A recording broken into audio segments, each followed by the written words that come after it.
আগামীর প্রজন্মকে নেতৃত্ব দিতে গেলে বয়স সীমা রাখা উচিত নয়। তারপর আমরা বলছি সত্য সাপেক্ষে বয়স সীমা উঠিয়ে দিতে হবে এবং সর্বনিম্ন কিছু ক্ষেত্রে বিসিএস বা অন্য সেক্টরে 35 করে দিলে ভালো। আমরা কেন নিজেদের যোগ্যতা আমরা চাকরি করার সুযোগ পাবো না? আমরা তো চাকরি চাইনি, আমরা চাচ্ছি চাকরিতে প্রবেশের অধিকার। আপনারা জানেন যে আমরা বৈষম্য বিরোধী আন্দোলন করে সরকারকে হটিয়েছি।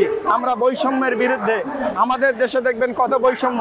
আপনারা দেখেছেন যে আমরা যারা সাধারণ আছি, সাধারণের জন্য 30, কিন্তু সংবিধানে স্পষ্ট লেখা আছে 29 অনুচ্ছেদে যদি আমরা দেখি তাহলে ওখানে লেখা আছে যে নিয়োগের ক্ষেত্রে প্রত্যেকের নারী পুরুষ ধর্ম বর্ণ লিঙ্গ বৈষম্য মানে কোনো বাংলাদেশের কোনো স্থান ভেদাভেদ হবে না। সেখানে প্রত্যেকটা নাগরিকের নিয়োগের ক্ষেত্রে সমান অধিকার থাকবে।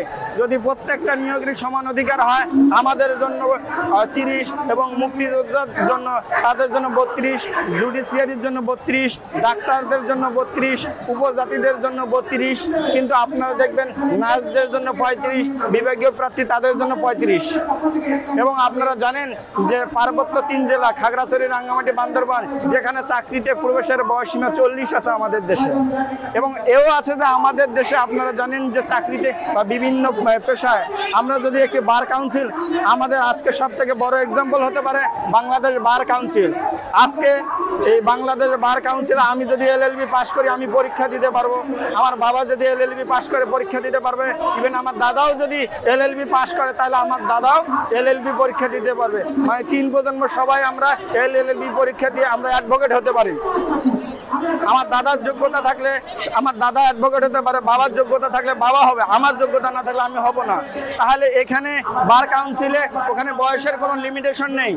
তাহলে বার কাউন্সিলে যদি বয়সের লিমিটেশন না থাকে, যেখানে যোগ্যতা দক্ষতা মেধা এবং ফিটনেসের ভিত্তিতে হতে পারে, তাহলে কেন পিএসসি কেন পারছে না, কেন সরকারকে পারছে না? আমরা মনে করি ওখানে মেধাবীরা সুযোগ পাচ্ছে বার কাউন্সিলে। এরকম মেধাবী প্রত্যেকটা সেক্টরে আমাদের প্রয়োজন। এই বাংলাদেশ প্রজন্মকে নেতৃত্ব দিতে গেলে, আগামীর প্রজন্মকে নেতৃত্ব দিতে গেলে বয়স সীমা রাখা উচিত নয়। তারপর আমরা বলছি সত্য সাপেক্ষে বয়স সীমা উঠিয়ে দিতে হবে এবং সর্বনিম্ন কিছু ক্ষেত্রে বিসিএস বা অন্য সেক্টরে 35 করে দিলে ভালো। আর আমাদের দাবি আপনারা জানেন যে ডয়েসে ভেলের মতে 71 বার থেকে এখন সেটা 74 বার জাতীয় সংসদে উত্থাপন করা হয়েছিল। যে দাবিটির পক্ষে 4 বার কণ্ঠ ভোটের আয়োজন করা হয়েছিল, যে দাবির পক্ষে জনপ্রশাসনের স্থায়ী কমিটি 5 বার সুপারিশ করেছে, সংসদীয় স্থায়ী কমিটি 5 বার সুপারিশ করেছে, যার যৌক্তিকতা বললে শেষ হবে না। করোনায় আমাদের 2-3 বছর হারিয়ে ফেলেছি এবং আপনারা জানেন যে আমাদের গড় বৃদ্ধি পেয়েছে। গড় বৃদ্ধি পাওয়ার পরে সেই 91 সালে সর্বশেষ চাকরিতে প্রবেশের বয়সসীমা বৃদ্ধি করা হয়েছিল। সেই 91 থেকে এখন পর্যন্ত আমাদের গড় সেই তখন ছিল আমাদের 49, আজকে আমাদের গড় প্রায় 73 বছর। এই 35 বছরে আমাদের গড় প্রায় 22 বছর বেড়েছে। যদি গড় 22 বছর বেড়ে যায় তাহলে চাকরিতে প্রবেশের বয়সসীমা কেন বাড়বে না?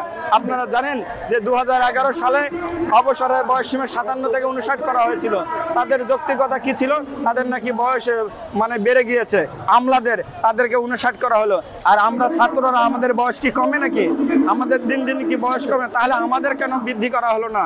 তাই আমরা এই সরকারকে, আমাদের নিজের সরকারকে আমরা বলতে চাই, আমরা ফ্যাসিস্ট সরকারকে আমরা হারিয়ে দিয়েছি এবং আপনি আমাদের কথা রাখবেন, কোনো সরকার রাখেনি। এবং আপনারা যতক্ষণ পর্যন্ত আমাদেরকে ওয়াদা দেওয়া হবে না, আজকে দেখেছেন আমরা সকাল থেকেই আজকে আমরা এই শাহবাগ চত্বর আমরা অবরুদ্ধ করে রেখেছি। আমাদের দাবি যতক্ষণ বাস্তবায়ন হবে না, আমরা অতক্ষণ পর্যন্ত আমরা এই শাহবাগ চত্বর অবরুদ্ধ করব এবং এই রাজপথ থেকে আমাদের যৌক্তিক এবং ন্যায্য দাবি 35 বাস্তবায়ন করে ঘরে ফিরব ইনশাল্লাহ। সংবাদ, ফিচার ও অনুষ্ঠানের জন্য ভিজিট করুন সংবাদ প্রকাশের ওয়েবসাইট এবং যুক্ত থাকুন ফেসবুক পেজ ও ইউটিউব চ্যানেলের সঙ্গে।